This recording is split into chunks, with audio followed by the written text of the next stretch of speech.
Good evening, everybody. It's 6 o'clock, so we're going to make a start. Welcome to this evening's special Cabinet meeting. Please note the filming meetings notice that this meeting may be filmed or recorded by the Council for live or subsequent broadcast via the Council's internet site or by anyone attending the meeting using any communication method. And although we ask members of the public recording, filming or reporting on the meeting not to include the public seating areas, members of the public attending the meeting should be aware that we cannot guarantee that they will not be filmed or recorded by others attending the meeting. Members of the public participating in the meeting should be aware that they are likely to be filmed, recorded or reported on. By entering the meeting room using the public seating area, you're consenting to being filmed and to the possible use of those images and sound recordings. As chair of the meeting, I have discretion to terminate or suspend filming or recording if, in my opinion, continuation of the filming, recording or reporting would disrupt or prejudice the proceedings, infringe the rights of any individual or may lead to the breach of a legal obligation by the Council. With that notice, we turn to item 2, apologies. Chair, we have apologies for absence from Councillor Weston and Councillor Arthur. Thanks for that. Does anyone need to make a declaration of interest as set out at item 3? No. OK. Item 4, matters referred to the Cabinet by the Overview and Scrutiny Committee. So, Cabinet members, as set out in the agenda pack, this is a special meeting of the Cabinet and it's held to reconsider the decision on High Road West regeneration scheme, selection of a development partner and next steps. As members know, there was a call-in that was considered by the Overview and Scrutiny Committee at its meeting on the 3rd of October, where they decided to refer this decision back to the Cabinet for reconsideration. We're doing that within 5 working days, as per Part 4, Section H of the Constitution. So Cabinet will consider the recommendations of the Overview and Scrutiny Committee, and those are set out at pages 1 to 2 of the agenda pack. And I'll ask Councillor Strickland to provide a verbal response to the recommendations. Given the exempt minute, key decision number 65 was previously agreed following consideration of the exempt information at the September meeting, and response to the scrutiny recommendations do not require further reference to the exempt part of the report. Can Cabinet members please confirm that they do not require discussion of the exempt material and exempt minutes, which are unchanged? Is that agreed? OK, so Councillor Wright, if you could report to us on the outcome of the ONS meeting, which considered the recommendations of the report. Thank you. Yes, we spent some 3 hours looking at this decision in detail last week, and I do want to express my thanks to all those who took part, including traders and residents who spoke to us, members and officers who assisted. In referring this decision back to Cabinet, we focused on 3 areas. First one's council housing. The principle of activity like this must be that we maintain or indeed increase the numbers of homes available for social rent. I think some of the figures in the report indicated that. I think there's some 150 families currently housed temporarily on the Love Lane estate, and by definition those families do not have access to market housing. That's just one indication of the scale of that issue, I think. However, the plan that you looked at currently falls short, both in absolute numbers of social rent homes and in policy terms. I won't go into the numbers, but it's the offer is substantially lower currently than the 212 council homes which were on the site, I think, in August this year. In policy terms, the proposals are not compliant with the local plan commitments to 40% affordable overall. And I think our consideration was that, particularly with the value being created on this site in terms of commercial space and houses for sale, it should not be beyond the council to achieve more on affordability. So the recommendation is that the number of replacement council homes available at social rent within the proposed arrangements be at least equal to the current provision. Secondly, the question of leaseholders, council leaseholders, resident leaseholders in particular. I think there it's our recommendation that there be more engagement with council leaseholders, that the Cabinet outline clearly the steps they will take to satisfy the reasonable expectations of leaseholders including replacement homes and succession rights. And the third point is on the businesses currently occupying the site. And in particular, we did hear from businesses on the Peacock Industrial Estate. And as you'll know, that's more than 20 businesses employing some 200 people or more with a turnover of over £10 million.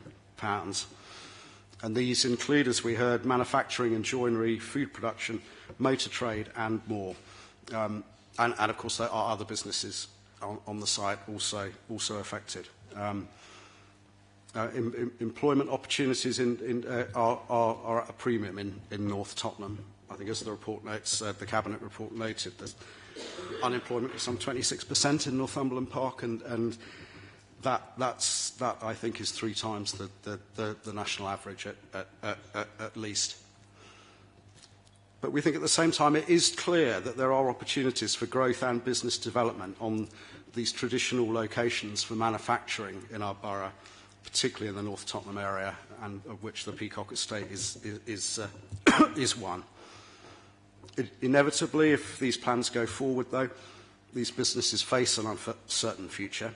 And as representatives of the businesses told us, they're not against regeneration, as long as it is implemented carefully, taking into consideration the needs of local stakeholders.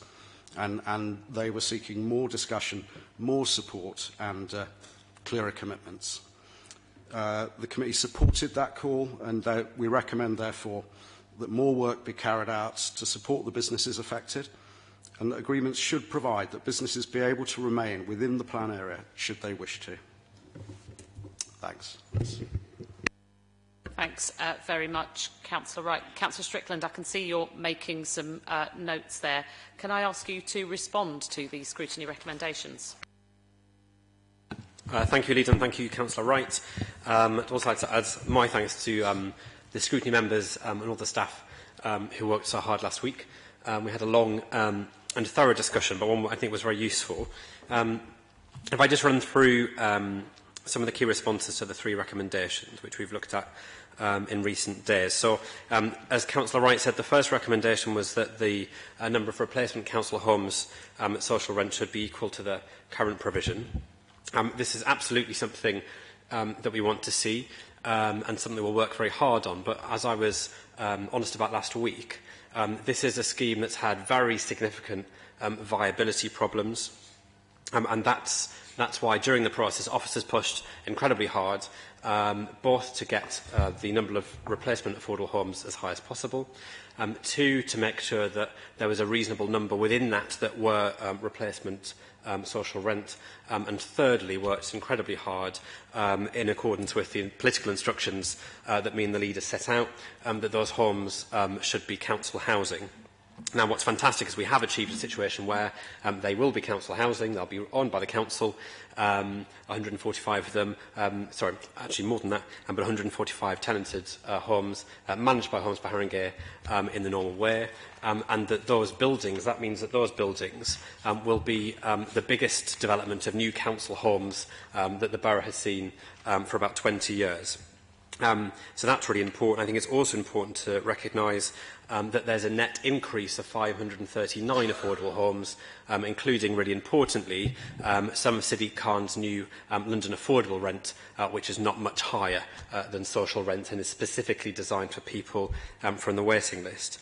Now, in terms of being able to guarantee tonight that we can absolutely match the exact level of current provision, that's not something I'm afraid we can do, and that's because obviously we're in the final stages of the procurement process, and obviously a bid has been agreed following extensive negotiation on the basis of these 145 social homes. So we can't unpick that now, but what we are very clear on is we want to maximise affordable housing. The committee is quite right to say that we should pay particular attention to homes at social rent, and therefore if Cabinet agrees this evening, then in future discussions, and particularly through the planning process, Leader, we would aim to push up affordable housing in particular, try and make sure that we can fulfil the committee's recommendation of matching the 212 tenanted properties. It's also, I think, important to stress that while it's obviously frustrating we can't match every single one of those properties, we have got £60 million from the Mayor through Housing Zone funding. We have worked incredibly hard to bring in money from outside the borough to meet that viability gap. But as I say, overall a significant increase in affordable housing, and fantastic that we've been able to fulfil our pledge to tenants that the council will continue to be their landlord. So moving on then to the question around leaseholders. So we had an extensive discussion about this. I know that there are concerns from some leaseholders about valuations and getting a fair deal, which is absolutely right and quite right that people are pushing us on that. Now we have got a very clear process going forward to engage with leaseholders. The leaseholders have been involved in consultations since we started in 2012, but there's a specific process that we're about to go through to get to a much more detailed position, which will allow us to provide written guarantees to leaseholders on the estate of exactly what they can expect. And essentially we'll be running workshops with leaseholders. Those workshops will be facilitated not by the council but by the independent tenant and leaseholder advisor, so by an independent expert, and they will go through, paid for by the council but chosen by the tenants and leaseholders, so we had no control over who that person was. And that will be to go through the things that are concerning leaseholders and to talk through the implications of the new estate rehousing and repayments policy, which actually gives very strong guarantees to leaseholders, which goes beyond our statutory requirements, talk about the financial issues, rehousing options and the valuation process. And after all of that discussion, all of those workshops, the regeneration team will draw up a detailed offer to leaseholders, which I think will meet what the committee is quite rightly asking for, and then that detailed offer itself will be subject to a 6-week consultation. So there'll be much more discussion with leaseholders, and I hope that through that further process we can get to a point that we're all happy with. So finally then, in terms of businesses, so a real push to re-provide business space. I think this is a really important point. And I talked at committee about how we absolutely agree that we want to re-provide as much business space as possible. And in fact, it was one of the things that was very attractive for the council, for officers doing the assessment, about the Lend-Lease bid, that the original Arup master plan that was done some years ago with tenants and businesses and leaseholders. The original advice from Arup was it was going to be very difficult because of the public desire for a new square, new library, new facilities, new leisure facilities, that it would be very difficult to fit in significant business replacement space. So what's been very welcome is in the master plan drawn up by Lend-Lease, Lend-Lease has said, actually, we really want to re-provide as much business space as possible because we believe in the council's ambition for a mixed economy in that area, and actually they've identified suggested ways of making that happen, which is fantastic. So important to stress that the Lend-Lease bid actually offers much more replacement business space than the original Arup master plan that Cabinet had agreed. But again, I need to be honest and say that because of the list of things the community have asked for and that are included in both the original master plan and these plans, we can't guarantee that every single business could be promised space on that same site. Also important to say that discussions with businesses have been going for some years, and some businesses have said to officers, and I've met businesses myself as well, have said, well, actually, given the regeneration discussions, will it be easier for me to be on an industrial estate elsewhere for access? Could you help me to relocate? Others have asked to be nearer certain roads or certain train stations. So it's important to say that some businesses want to relocate. So business choice is really important, but equally, lots of businesses do want to stay, and we're very keen to work with them on that. And we'll do everything we possibly can to make that happen. To help that, there's £1 million which is set aside to support businesses on that estate and in the area. And also, as far as possible, Lend-Lease have been very clear that for businesses who do want to relocate, do want to stay in the estate, that as far as possible we'll make sure that there's one move so that new suitable business premises that work for that business are built before businesses have to move out, to make sure that people aren't being passed from pillar to post, and as far as possible businesses that are staying just move directly into a brand new building. And finally, just on that lead, is to say that, of course, we're several years away from any business actually having to move and relocate. So we've still got a long time to continue negotiations with businesses and continue discussions to make sure that, as far as possible, we can meet all of their aspirations, while, of course, fitting into residents' and tenants' aspirations for what they want to see in the wider area. So in conclusion, I really welcome the recommendations from scrutiny. Obviously, we have to have this meeting in 5 days. We've had to think about these things quite quickly.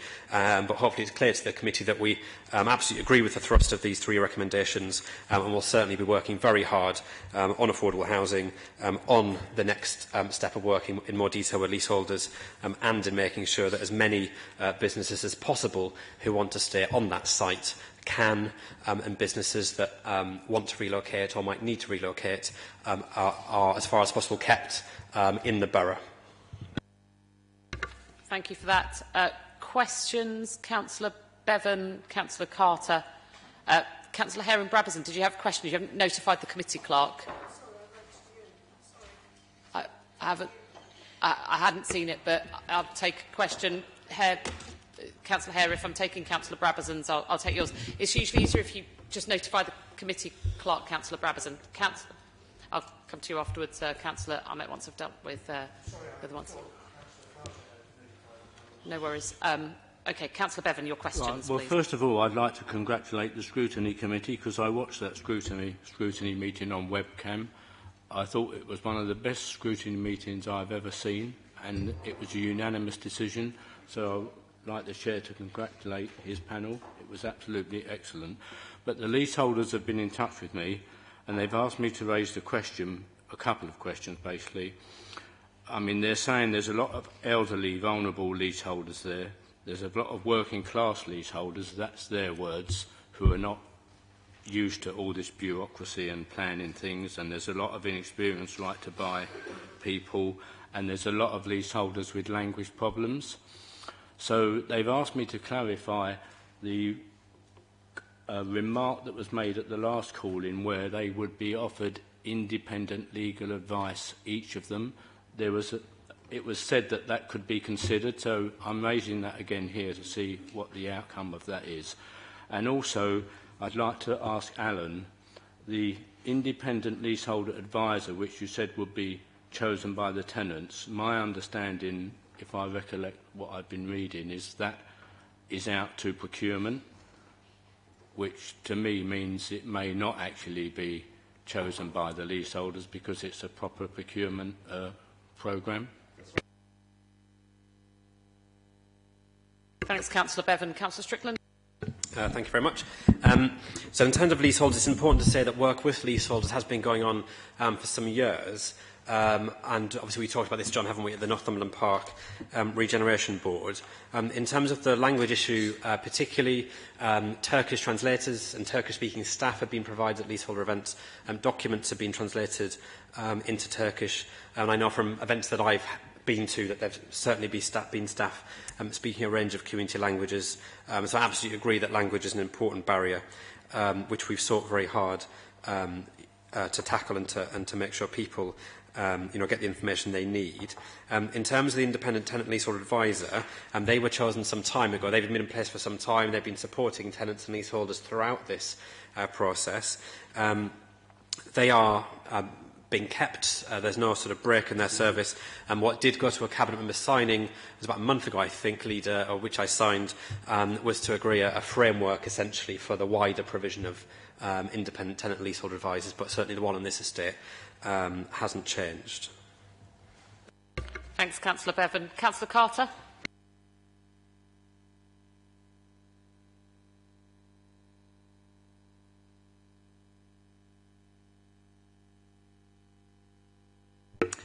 Thank you, Chair. I've got a couple of questions. I think they rather overlap with what Councillor Bevan was bringing up. It's about the asymmetry in the power between, on the one hand, an immensely powerful organisation with huge resources, and on the other hand, leaseholders who some of whom are vulnerable, and we've heard about the language issues. They are real. So, given that there's, as Councillor Wright said, there's going to be a lot of value created on this site, and in order to try and even up this monstrous imbalance in power relationship, that the leaseholders, I think, would like, if possible, that the council goes beyond the payment of the provision of the ILTA or ITLA, whichever it is, and pays for independent legal advice, independent. So that's, I think, that something that needs to be done. So that's the first question, and the second one, which is kind of related, again, it's to do with the leaseholders. The recommendation, the second recommendation, recommendation B of the Overview and Scrutiny Committee, called for more engagement with council leaseholders. Now, I understand that the requests for deputations to this special meeting of the council by leaseholders and indeed by the businesses in the Peacock Industrial Estate were declined. Now, is that a good way to engage better with council leaseholders? And the same point really applies to the businesses. Thank you. Councillor Carter, let me first pick up your second question because that came to me as the committee chair. So, as you're aware, this is deemed a special meeting of the Cabinet, and they have to be, constitutionally, has to be convened within 5 days following the referral from Overview and Scrutiny Committee. And Committee Rule 17 says that the special meeting of the committee shall set the business to be considered and no other business can be considered. So that's why there is no agenda item for deputations, petitions and questions, and Cabinet is consistent in the application of that rule, and that was advice that I took from legal services. Councillor Strickland, if you want to answer the first question. Thank you very much, Leader. Thank you, Councillor Carter. So in terms of the asymmetry of power that you outline, I think what's important to say is that leaseholders have got significant statutory protection. So it's not the case that Haringey Council can just charge around Tottenham doing what it wants. There's a clear national framework for this. And as I mentioned earlier, in the estate renewal and repayment policy, we've already got one, of course, which sets out our pledges and our guarantees to leaseholders, but a revised and stronger version is coming to Cabinet shortly. As I mentioned earlier, that goes beyond our statutory requirements. So I think we have to be really clear here that there's a very clear framework of support, rules, compensation that guides how the Council acts in this area and how any developer acts. So in terms of calls to go beyond our statutory provision, we are. And then in terms of payments for independent advice, we pay for independent... Yes, I'm getting to that, thank you. We do pay for independent valuations, and of course that really is the critical thing, because the discussion is fundamentally about the value of the property and what's the fair value of the property. We also pay for legal advice for conveyancing, but we don't pay for wider legal advice, and that's not something that councils tend to pay for. As I say, it's important for Cabinet to recognise that there's a significant list of guarantees for leaseholders. Further work, you asked around our further engagement, and I won't go through it again, but as I said earlier, there's a significant programme of further detailed engagement to come. The repayments policy I'm bringing back to Cabinet, that goes beyond our statutory requirements. So I think Cabinet can be reassured that while these things are difficult, because we are talking about people's homes, we are talking about people's lives, and I absolutely understand that that can be very difficult, and we, of course, respect that. We are doing everything we can to make sure people get the best possible deal and the best possible support. Councillor Brabazon, your questions?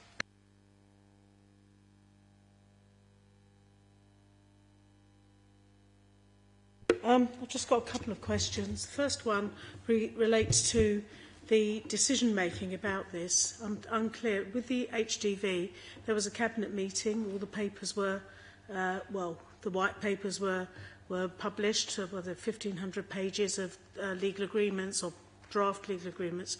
So I'd like to know what's the process for the agreements on this, and will the paperwork be made public? Will it be coming to the Cabinet so that other people can read it and so that we can see it? I would hope that you would be following the same process. And how far along are you in your negotiating currently? Because I think the Cabinet report on this suggested that that the agreements weren't ready yet. So I'd like to know the timetable and the process. My second question, I'm afraid, Alan, takes me back to the map. On page 84 and 85, and it's bothering me, and I'd just really like some further clarification, please. We know now, because it's clear, and it's on the land ownership map, that Spurs own 13% of this land. So, in relation to the issues of viability and all the rest of it, I'd like a clear answer. How essential is the Spurs land ownership to the delivery of this scheme? And given that that links, it seems to me, to viability,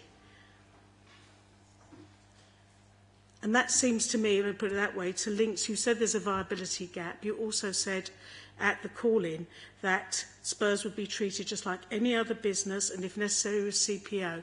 But clearly, Spurs must have known about this scheme because they've got the walkway and all the rest of it, and it's all predicated on all of that. So if they've known about that and they've been assembling land, they would have bought it up, presumably, at reasonably advantageous prices. So what's the gap? What's the issue? How are we going to get around that? And do you need that 13% to deliver this scheme? Thank you. In terms of your first question, Councillor Brabazon, if you turn to the recommendations, page 23, 3.1.6 deals with precisely your question and answers it. Councillor Strickland, do you want me to pass on to Lynn, or are you going to take the second question? 3.1.6.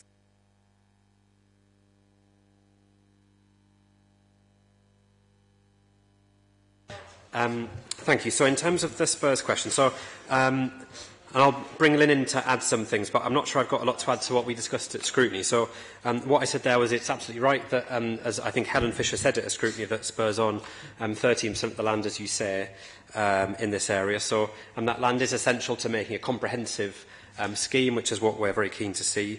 And as I mentioned, there's a myriad of landowners in this area, as you can see from the map. And as I mentioned, what the Council would do, like in any regen scheme, is we'd enter into negotiation with owners to see if we can reach an agreement to acquire land. And then, of course, the backstop position as a last resort for the Council, as always, is that if we can't acquire land through agreement and negotiation, we will use our CPO powers, of course, as a last resort where we have to. In terms of viability, obviously, because negotiations are ongoing, I'm not sure it's right to suggest that any one particular landowner being here has a sort of direct impact on the viability seen through procurement. Obviously, Spurs have acquired land here in recent years, but other people have as well. So I'm not quite sure that's right, but I'll bring Lynn in if she wants to add anything. Yeah, there isn't a viability gap in this scheme. In terms of the reason we're talking about viability gap and the reason why this particular area was challenging is before we went out to procurement, the Council did some work on numbers and so on and value of land and bringing everything together for the whole area. And it was very challenging in viability terms. We were lucky enough to secure a significant grant position from Housing Zone, from the Mayor's office. Then we went out to competition. What the competition has done is brought back a scheme that is viable on paper at the moment on the terms outlined for the scheme. So there's no viability gap currently.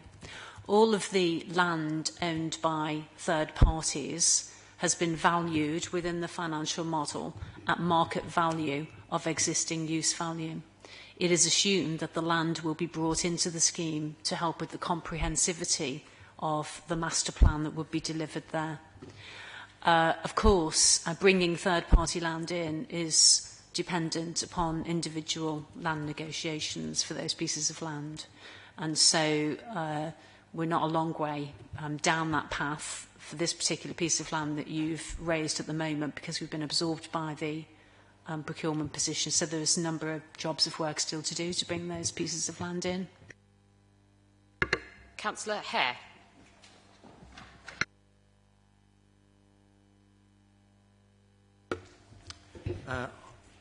On the businesses,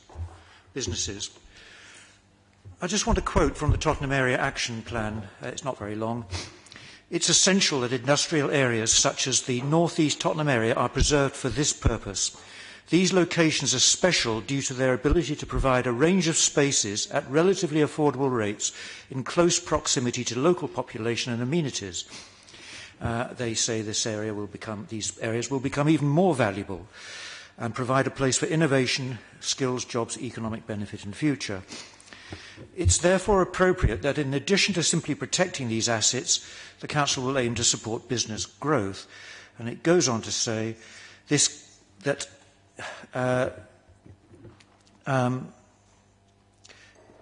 in particular, heavy goods vehicle access will need to be provided, and that the redevelopment cannot happen at the expense of the area's ability to fulfil its overall function. So that's talking about mixed functions, which I also talked about at the scrutiny. So that's what's said. But what is actually being delivered in clear, unambiguous commitments in the present plans is much less. Under the development guidelines, there is hardly any mention of jobs or what the report calls the assets of the business areas. And that word assets is the choice of words for the area action plan. And it says the potential for new employment... Sorry, Councillor Hare, is this a question? It is, yes, but it'll come on to the question. Potential for new employment opportunities. Move through the preamble a little faster. I'm down to the last sentence. Employment opportunities to be developed along Park Lane, so that's just potential. In the scrutiny meeting, we talked about aspirations and admitted, actually, that the Council's consultation to date had been insufficient.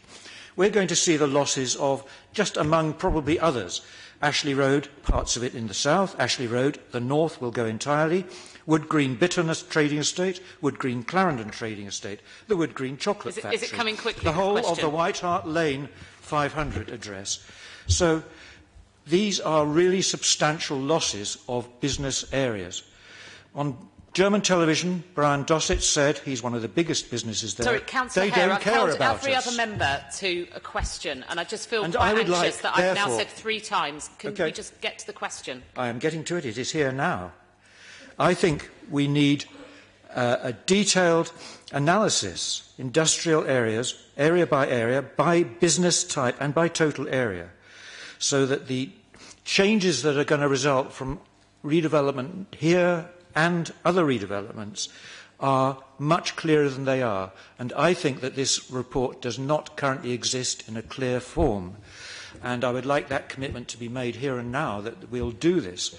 I also think that until it's done, that the steps being taken here are insufficient to guarantee that the businesses, which have been built up in some cases for 100 years, in one particular amazing business case, are not going to be safeguarded.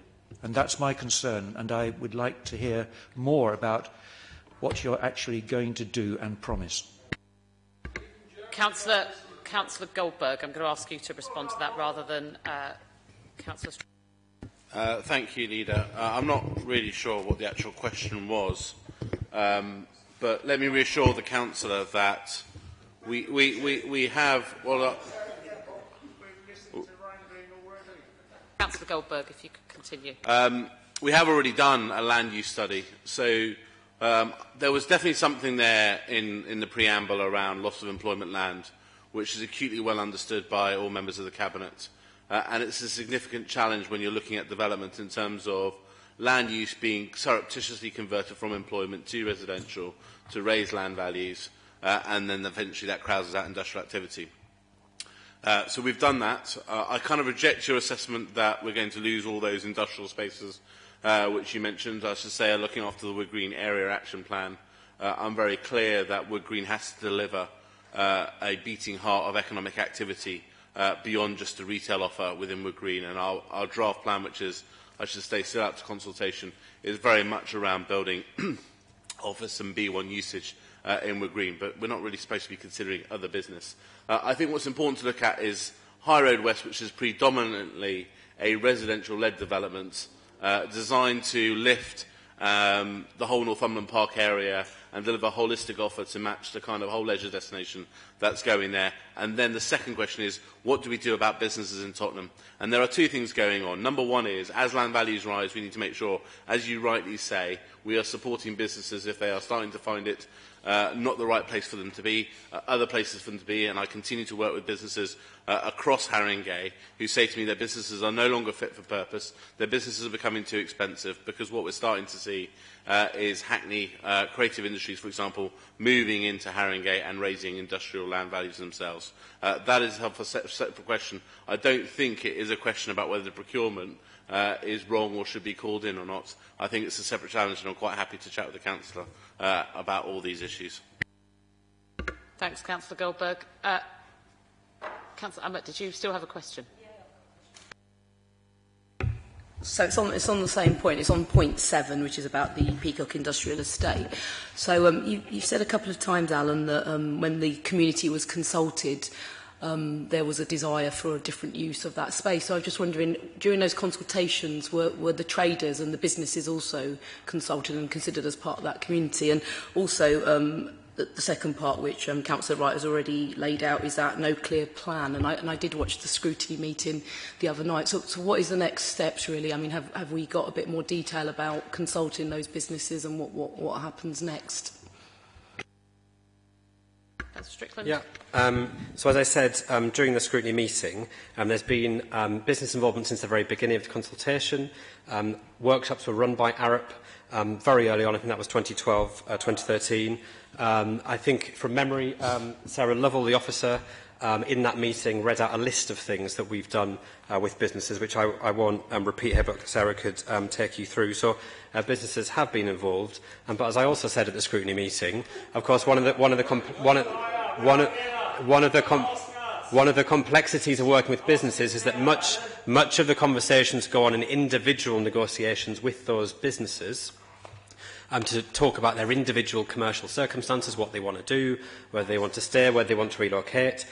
So it's with businesses and residents, it's not the case that we have endless sort of public meetings. Because clearly, if you're a business, you don't want to talk about your financial situation in front of everybody else. In terms of what the next steps are, again, I think I mentioned in the scrutiny meeting that there are dedicated staff who work with the businesses. There's ongoing negotiation with the businesses going on through the normal process. And I know in recent weeks, for example, that a number of businesses have been in for further individual meetings. So we're really at a point where discussions are being on for some time and individual negotiation with businesses will continue. Okay. I don't see any further questions. So, turning to the Cabinet now. In accordance with the call-in procedure, having heard the responses to the scrutiny recommendations, can I refer you to the key decision resolutions? They are included in the public pack at pages 14 to 15 and in the exempt pack at page 563. So, Cabinet, after reconsidering the matter, are you happy to agree to confirm your original decision subject to further commitments made by Councillor Strickland in response to the scrutiny recommendation? Is that agreed? Okay, as there are no further items of business permitted at this special meeting, the meeting is now closed. Thank you, everybody.